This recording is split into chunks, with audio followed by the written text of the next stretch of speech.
ఓం శ్రీమాత్రే నమః. వారాహిమాతకు నమస్కారం చేసుకుంటూ ఈరోజు వీడియో స్టార్ట్ చేస్తున్నాను.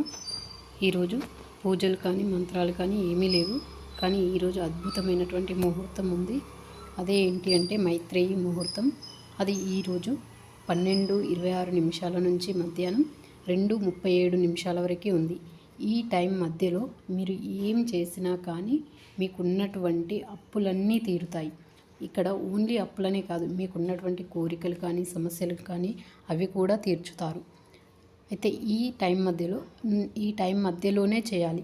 ఏం చేయాలి అంటే, మీరు ఎవరికైనా అప్పు ఉన్నట్లయితే ఆ అప్పు మొత్తం కట్టాల్సినటువంటి అవసరం లేదు. ఎందుకంటే మనకు అప్పటిదప్పుడు మన దగ్గర అంత డబ్బు లేకపోవచ్చు. కనీసం ₹10, ₹11, ₹21, ₹101 ఇలా ఎంత డబ్బు ఉన్నా కానీ ఆ డబ్బును మీరు అప్పు ఎవరికైతే ఉంటారో వాళ్ళకి ఇచ్చేయండి. ఒకవేళ మేము అంత పెద్ద మొత్తంలో ఇదే ఇస్తే వాళ్ళు ఒప్పుకోరండి అని అనుకున్న వాళ్ళు వాళ్ళకు ఫోన్పే, గూగుల్ పే చేయండి. దగ్గర లేననుకున్నటువంటి వాళ్ళకి ఫోన్పే, గూగుల్ పే చేయండి. లేదు వాళ్ళు ఈ తక్కువ అమౌంట్ ఇస్తే వాళ్ళు అసలు ఒప్పుకోరు అనుకున్నటువంటి వాళ్ళకి ఒకసారి మంచిగా చెప్పి చూడండి. వాళ్ళు అయినా ఒప్పుకోకపోతే మీ దగ్గర ఉన్నటువంటి డబ్బును దేవుడి దగ్గర పెట్టి 11 సార్లు ఒక వైట్ పేపర్ తీసుకొని, నేను వీళ్ళకి డబ్బు ఇంత ఇచ్చాను, నా అప్పు తీరింది. నేను ఫర్ ఎగ్జాంపుల్ రజిత అనుకోండి, రజితకి ₹10,000 ఇవ్వాలి. ఆ ₹1000లో ₹100 ఇచ్చాను అని రాసుకోండి.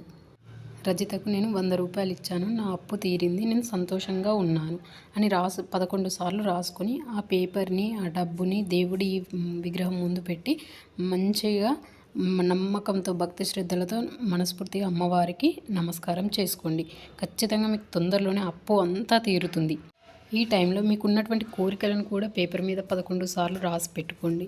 అలా ఓన్లీ అప్పు అనే కాదు, కోరికలు, సమస్యలు ఏవైనా కానీ ఈ ముహూర్తంలో చేసినట్లయితే తొందరలోనే అతి శీఘ్రంగా తీరడానికి దారి అనేది కనిపిస్తుంది. నమ్మకంతో చేయండి. శ్రీమాత్రే నమః.